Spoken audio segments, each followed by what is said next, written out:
अस्सलाम वालेकुम व्यूअर। तो व्यूअर्स, आप सब कैसे, उम्मीद करता हूँ आप ठीक ठाक होंगे। व्यूअर, जैसे कि आप जानते हैं मैं वीडियो क्वालिटी पर नहीं, वीडियो लॉजिक्स और एविडेंस पर भरोसा करता हूँ और हमेशा आपके सामने वही प्रोड्यूस करता हूँ। तो दोस्तों, आखिरकार ईरान ने रद्द-ए-अमल दे दिया। ईरान ने रद्द-ए-अमल दे दिया। उसके कॉन्सुलेट पे शाम में हमला हुआ था जो इसराइल ने कराया था। हालांकि इसराइल ने इसकी कोई जिम्मेदारी नहीं ली थी और ना ही इससे इनकार किया था, लेकिन इसके बाद सबको पता था कि इसराइल ने ये हमला किया और इसके बाद अमेरिका, फ्रांस, यूके और इसराइल तैयारी करने लगे थे कि ईरान रिटेलिएशन करेगा, यानी कि इसके बदले में रद्द-ए-अमल देगा। तो दोस्तों, आखिरकार ईरान ने रद्द-ए-अमल दे दिया और ईरान ने तकरीबन 300 से ज़्यादा जायद किलर ड्रोन्स, मिसाइल और क्रूज मिसाइल, दोस्तों इन सबका मिसाइल जो है रुख के इसराइल की तरफ किया और इसराइल पे ये अंधाधुंध दागे गए हैं, बल्कि लगातार कॉन्स्टिट्यूंसली दागे गए हैं और इसकी ज़िम्मेदारी भी ईरान ने कबूल की है। ईरान ने कहा कि ये मिसाइल हमने दागे गए हैं। उसकी जो IRGC है, इस्लामिक रेवोल्यूशन गार्ड कॉर्प्स, उन्होंने ये जिम्मेदारी कबूल की और उन्होंने कहा इस ऑपरेशन को, इस सारे को उन्होंने कहा है कि ट्रू प्रॉमिस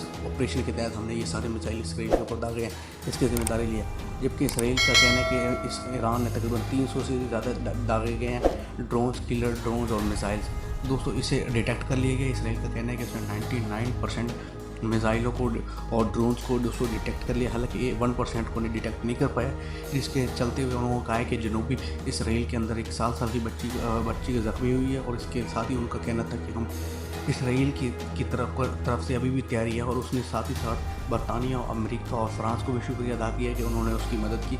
ये जो एयर डिफेंस सिस्टम थे जिन्होंने इसे डिटेक्ट किया है, ये सिर्फ इसराइल के नहीं थे, इसमें अमेरिका, फ्रांस और बरतानिया भी शामिल थे, उनका भी शुक्रिया अदा किया गया। हालांकि इसमें से कई सारे मिसाइल जॉर्डन यानी कि उर्दन की आर्मी ने खुद गिराए हैं और उर्दन के अंदर से ही इनको गिराया गया, यानी कि काफ़ी सारे इसराइल पहुँचने से पहले उर्दन में ही गिर गए हैं। और उर्दन जो कि इस्लामी मुल्क होने के बावजूद भी उसने इसराइल पर होने वाले हमले को इसराइल से बचाया है। दोस्तों, ये बड़ी शर्मिंदगी बात है मुसलमानों के लिए, क्योंकि उर्दन जैसा एक इस्लामी मुल्क इसराइल जैसे यहूदी मुल्क को बचाने की कोशिश कर रहे हैं। दोस्तों, इसके साथ जो ईरान है उसने UN के अक़वाम मुत्तहिदा में कहा है कि हम इससे भी ज़्यादा बड़ा जवाब दे सकते हैं।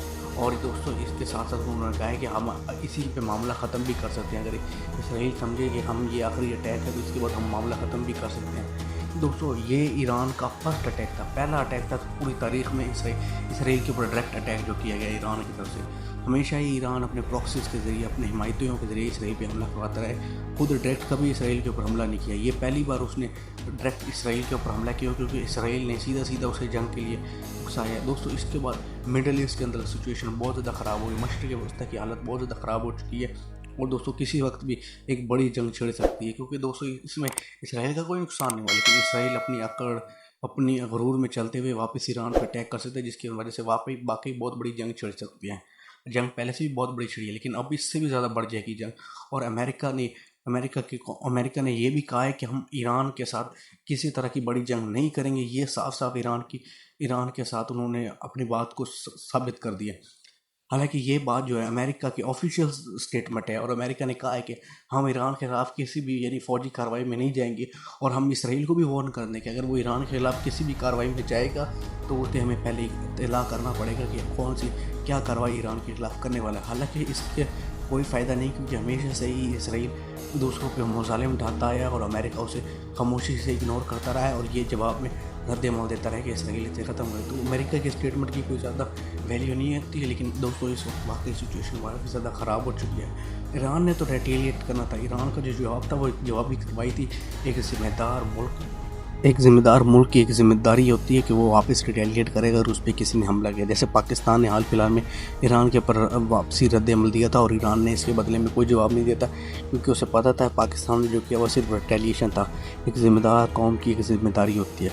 दोस्तों, यही निभाई है ईरान ने और इसके बाद इसराइल जैसा एक काफिर, एक यहूदी ज़हूनी दोस्तों ज़रूर इस जंग को बढ़ाना चाहेगा, क्योंकि वो गज़ा और इसराइल से हटाना चाहता है, हमास को ख़त्म करना चाहता है और दोस्तों वो सारी अपने दुश्मनों को इस वक्त ख़त्म करना चाहता है और अमेरिका उसकी खुल के सपोर्ट कर रहा है। तो दोस्तों, ये कहाँ जाएगी जंग, मैं आपको पूरी इत्तला देता रहूँगा। इसके लिए मेरे चैनल सब्सक्राइब कीजिए, लाइक कीजिए और शेयर कीजिए। दोस्तों, लाइक ज़रूर कीजिएगा।